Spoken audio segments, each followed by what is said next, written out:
Joined now by Greg Reilly, our pet expert, and Miss Annie.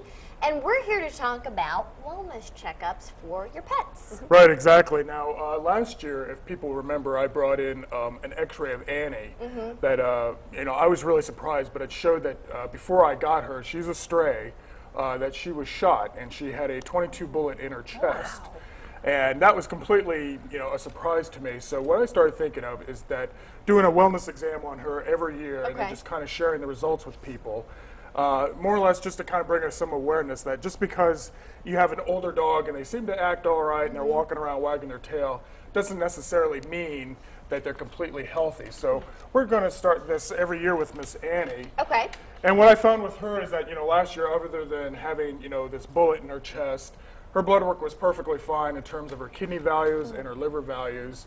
But this year, there's been a little bit of changes. Now, for her blood work, absolutely perfectly fine. She's not anemic. She doesn't have a high white blood cell count. Her platelet count is great.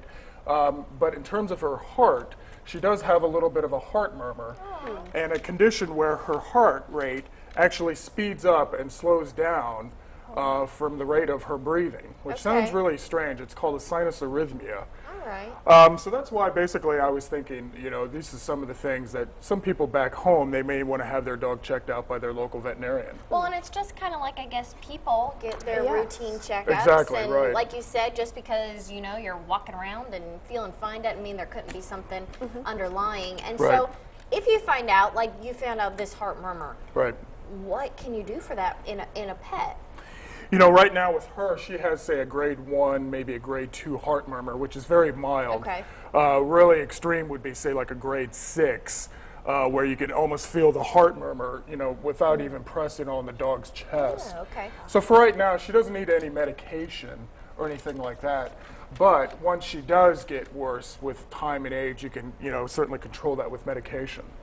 Now, let's say, maybe Pam takes Champ to the vet. What does she need to ask for if she's like, I want to get a checkup for my dog? What things? I think a good thing is, obviously some blood work, possibly maybe if the doctor seems to think that there's a heart murmur, certainly an x-ray would be a good idea, or an EKG also would be very beneficial. Do we need to tell them to test for certain things or just an overall blood workup? I think just an overall, blood work overall and a good physical exam certainly will help, your doctor kind of get along with recommendations of what their pet needs. Very interesting. All right, I'll have to do that. Yes. And for dogs of all ages? I would say probably you start right around about 7 years old, maybe 6 years old, and then from there go on. Certainly if you have a larger dog like, say, a Great Dane or St. Bernard, you may want to start even at 5 years age, just because their life expectancy is going to be a lot shorter than, say, Annie or a Chihuahua that's going to live, until 15, 16. Right. All right. Very interesting. Well, thank you so much. Yeah. Very interesting. Well, as we take it a break, here's another look at how you can get a hold of Greg if you have any questions. Also, check out his Facebook page at Greg the Pet Guy. It's very interesting. You always have so much information on there. Try. Yeah, you post some cool stories. He really does. Yeah. You're watching News 10 this morning on WTHI. We'll be right back.